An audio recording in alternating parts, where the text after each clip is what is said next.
Olá pessoal, tudo bem? Nós estamos ainda na semana 6, né? E hoje nós vamos falar um pouquinho da disciplina de enfermagem na saúde da criança e adolescente, com um importante tema que é sobre a humanização em neonatologia. Quando a gente fala em humanização, parece estranho falar assim, porque como que a gente pode humanizar uma coisa que já é humana, né? Mas o que significa se humanizar, Carol? O que você quer dizer com isso? Será que vocês acham que isso é importante, pensando no cuidado com a criança, nas primeiras horas de vida, com essa mãe, esse vínculo mãe-filho? O que vocês acham? Então, olha só, a literatura traz pra gente, inclusive, esses slides da web aula, fala assim que a humanização significa humanizar, tornar humano, oferecer uma condição humana, alguma ação ou atitude, humanar. Então, de uma forma mais simples, deixar as coisas mais próximas, olhar com o olhar de que gostaria de ser olhado, não simplesmente executar técnicas. Porque mesmo em neonatologia, se a gente não tomar cuidado, nós ficamos muito técnicos. E a gente vai lá e executa um curativo de coto umbilical, que é uma coisa tão sensível, tão delicada, de uma maneira assim, rotineira, né? Sem o cuidado. Eu acostumei com o choro.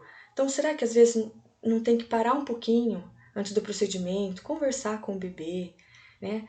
Acalmá-lo antes de determinados procedimentos? Será que existem terapias não farmacológicas que ajudam com que a gente humanize a nossa assistência? Então, pensando aí. Então, a humanização em neonatologia, ela é dedicada aos aspectos do papel humano na assistência da enfermagem, naquilo que nós vamos fazer prestando cuidado no neonato. Ela é exposta nas questões práticas que vão desde o alívio da dor até o acolhimento dos pais e família desse neonato, em condição de óbito.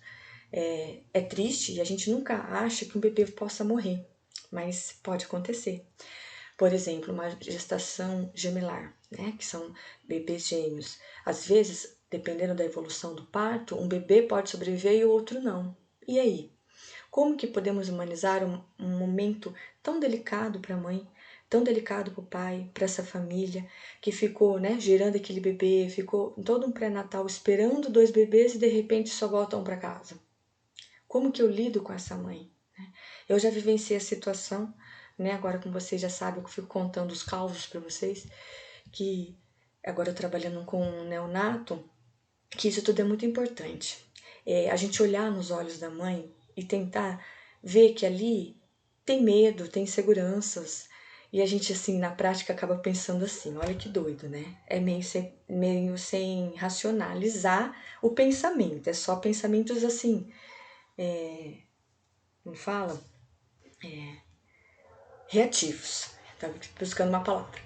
Então, eu fui levar o bebê para mamar. Você acha? A mãe tá com um monte de dúvida. É o terceiro bebê. Gente, que momento eu tô humanizando isso? Eu tô generalizando a mulher porque, dizendo que, já que ela já é mãe, ela não tem dúvida? Olha só as minhas mãos. Olha a minha mão, né? Um dedo é igual ao outro? Eu sou mãe, posso falar. Minha avó dizia isso, que um dedo não é igual ao outro, os filhos também. Uma gestação não é igual a outra, um bebê é diferente do outro, um filho é diferente do outro.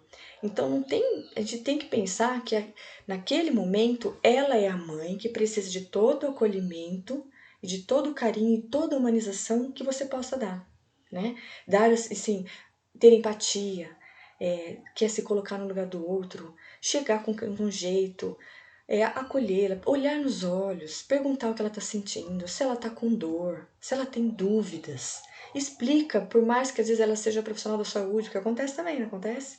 Quem aí na sala de aula tem filho, sabe o que eu estou dizendo e já trabalha na área. Isso não precisa explicar para ela, ela já é enfermeira, ela já é da área mesmo. Nessa hora a gente não é da área, a gente é mãe, né? Então, como humanizar isso? Eu costumo dizer assim que quando a gente recepciona um bebê, a gente tem que explicar o que vai acontecer. Às vezes o bebê fica lá exposto, a família não entende, acha que está judiando, tá chorando. E aí, o choro? Será que às vezes a gente não tem que se atentar e chegar próximo do bebê e ver o que tá acontecendo? Será que ele não quer um acalento, né? Não quer ser acalentado, não quer um pouquinho de colinho? Então, vale a gente aqui, quando a gente fala em humanização, pensar em todos esses quesitos e esquecer um pouco só da prática. Claro que a prática é muito importante, mas humanizar também é muito importante. Então, nós temos a situação de UTI neonatal, que eu acho que toda mãe, o maior medo da vida dela é que um bebê nasce e fique numa UTI neonatal. Porém, é uma UTI muito importante. Hoje vocês sabem que eu trabalho numa UTI neonatal e berçário, que ela é considerado o que a gente chama de útero artificial. Então, o bebê, se nasceu um bebê prematuro extremo, né, um bebezinho com algum problema congênito, algum desconforto transitório, que a gente vai ver mais para frente nas aulas a seguir, a importância de avaliar as patologias neonatais, né, e estudá-las, observá-las, porque nem tudo é visto intraútero, né? E aí a necessidade dessa criança precisar ficar numa UTI neonatal.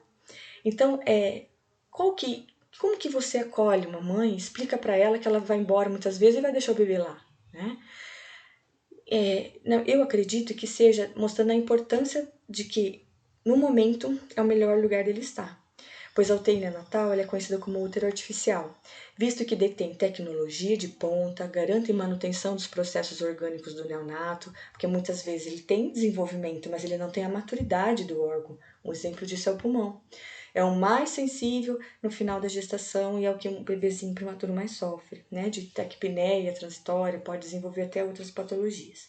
Além disso, nesse contexto também é um fator de ambiência, de iluminação, ruídos e temperatura que é importantíssimo para o desenvolvimento do neonato. Então, ele precisa estar nesse momento guardadinho na incubadora, né?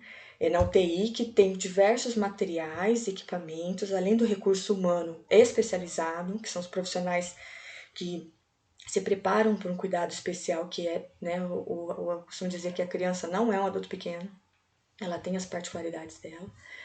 E aí nosso papel é o quê? Controlar a iluminação, muito importante.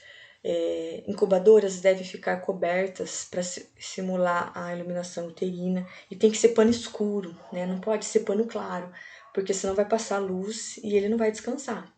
A temperatura deve ser controlada então pela incubadora. Os ruídos são um grande desafio para a enfermagem, porque a gente tem o costume. Quem aqui já assistiu o filme Procurando Nemo? Vocês lembram daquela sobrinha do dentista que ficava lá batendo no como chama? No aquário, fazendo barulhão? E o peixinho lá dentro, né? O Nemo todo assustado. É a mesma coisa que acontece com o bebê lá na incubadora. A gente tem que evitar colocar materiais em cima da incubadora, não ficar conversando demasiadamente outros assuntos que não sejam inerentes ao bebê, porque tudo isso estressa, né? Tudo isso atrapalha o processo de recuperação. Primeiro, que é uma equipe multiprofissional que atende, é importante as visitas multiprofissionais, para que todos os profissionais da área possam, né, dar sua contribuição para o desenvolvimento, né, da melhor forma possível desse bebê. Então, são muitos desafios, os ruídos são de grande desafio, principalmente, controle da temperatura. Tudo isso porque ele vai ter alguns programas dentro da UTI, por exemplo, melhorar seu padrão respiratório, um ganho de peso, uma monitorização neurológica hemodinâmica, um controle infeccioso, pode infectar. Então, tudo isso além da prematuridade, são justificativas para que ele fique no ambiente da UTI neonatal. Então, todos esses desafios precisam ser minimizados, porque reduzem o tempo de sono do neonato e prejudicam o seu desenvolvimento. Você lembra da hora do soninho? Tinha na escola? Então, é muito importante essa questão da hora do soninho. O prematuro, ele dorme bastante. E a gente tem que pensar na manipulação mínima. Quanto menos manipular, menos ele se movimenta, menos caloria ele perde, né? Então, é importante que a gente avalie essa situação em neonatologia. Não é que você não está querendo cuidar, não é que não é para relar, mas relar no momento certo, quando realmente houver necessidade, e agrupar os procedimentos para que você não manipule tanto o bebê.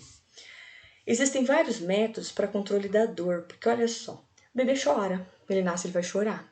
E nem sempre a gente vai entender que aquele choro, naquele momento, é fome ou é dor, né? E como avaliar tudo isso? Então, tem várias escalas que a gente também vai ver mais para frente de avaliação de dor, que a gente pode adotar, né, padronizar no serviço da UTI neonatal para controle da dor. E assim, com isso, você tentar minimizar com diversos recursos que nós temos. Nós temos tanto recursos medicamentosos, que são os medicamentos analgésicos, como analgésicos não medicamentosos, que a gente vai ver mais para frente. Então, métodos de controle da dor. Existe um modo muito peculiar de avaliar a dor no neonato, e o mais indicado diz respeito às escalas de avaliação, acabei de falar. Essas levam em consideração o choro, expressão facial, rostinho, choro se está intenso ou não, e as alterações dos sinais de vida. Então, verificar os sinais com frequência e avaliar, não só verificar os valores de referência, porque quanto menor o ser, maior seu batimento cardíaco, né? Transportar os sinais de vida para escalas de acordo com a idade, né? Senão a gente pode avaliar errado. Os métodos de controle da dor são divididos em farmacológicos e não farmacológicos. O método farmacológico de controle da dor, apesar de produzirem efeitos benéficos à saúde, que são os medicamentos, os fármacos, são considerados drogas, ou seja, substâncias que produzem efeitos fisiológicos que, em contrapartida, precisam ser metabolizados pelo fígado e excretado pelos rins no meio de um processo não fisiológico, que pode causar danos a esses órgãos. E ainda, algumas medicações usadas como sedativos e analgésicos podem causar a síndrome de abstinência, e a criança acaba ficando dependente dessa analgesia, e aí isso atrapalhar, né, a sua evolução. Alguns métodos farmacológicos da dor são, em neonatologia, os métodos não farmacológicos, não tem remédio, são de baixo custo, baixo risco para o neonato e praticamente com ausência de efeitos colaterais, tá?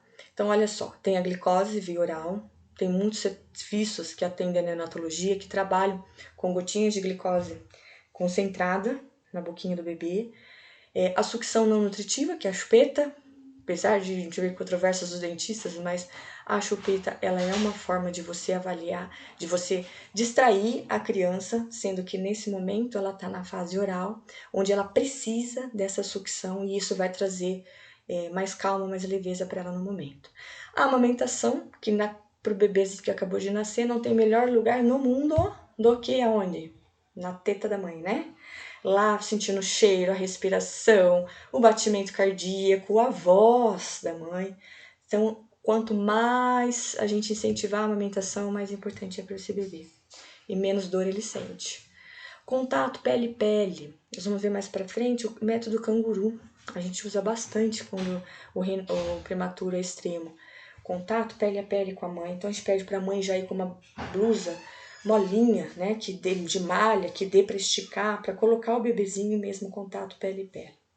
Contenção facilitada ou enrolamento, é as trouxinhas, é o charutinho, é o bebê que a gente enrola bem apertadinho e o que ele vem na cabeça? Como que ele estava na barriga da mãe? Todo apertadinho, não tá? Então, a hora que a gente faz isso, normalmente eles costumam se acalmar bem. Eles não gostam de ficar com os membros, tanto superiores quanto inferiores, pendentes. Isso traz insegurança para eles. É interessante que a gente pense nisso, né? Porque a gente vem na cabeça, ficar apertando o bebê? Não, é só conter de uma forma que ele fique firme e se sinta mais seguro. Como eu disse, o método canguru tem como premissa melhorar a qualidade da atenção prestada ao binômio mãe e filho e à família, incentivando através de uma abordagem humanizada e segura o contato pele a pele precocemente entre os pais e o neonato. Detalhe, não é só a mãe que pode fazer canguru não, tá? A única coisa que só a mãe pode fazer é amamentar, né? O resto o pai também pode fazer, né? Ou qualquer pessoa da família. Então, de forma gradual e progressiva, favorecendo desse modo o vínculo afetivo, a estabilidade térmica desse neonato, porque você vai passar calor, a temperatura do seu corpo vai chegar até ele, e também acaba incentivando a amamentação, né? Porque a mãe criando mais vínculo, ela se sente mais engajada em tentar amamentar. Alguns agrupamentos de cuidados e manipulação mínima podem ajudar com que você estimule menos, neste momento de desenvolvimento, esse bebê, né, esse RN. Essa estratégia tem como objetivo reduzir as interrupções do sono do neonato e minimizar o estresse das manipulações frequentes na rotina da UTI-NEO. Desse modo, a equipe multiprofissional se programa para manipular o neonato no mesmo tempo. Então, eu tenho lá, a fisioterapia, o bebê está em uma máscara de alto fluxo ou está entubadinho. A fisioterapia vai ter que ir lá atender, fazer a manobra, recrutamento do pulmonar, fazer a higiene brônquica, traqueal, aspirar bonitinho. E nesse mesmo momento, a enfermagem vai lá, verifica os sinais, troca a fralda, entende? Instala a dieta, agrupa todas as situações, né, assim, toda a assistência que vai ser prestada num único momento. Aí depois você deixa o bebê descansar, tá? Outra prática interessante é o horário do psiu. Lembra do psiu que a gente faz em sala de aula? Todo mundo fica quieto? É exatamente isso, só que dentro da UTI neonatal. Então, que consiste na programação de um horário, o período em que o neonato não deve ser manipulado. Que tem alguns hospitais que chamam isso de projeto Koala, né? Tem também o controle dos estímulos sonoros e visuais. E quando tiver estímulo sonoro, se possível, que seja um estímulo calmante. Então pode, Carol, colocar um CD, né? O CD não existe mais, né, gente?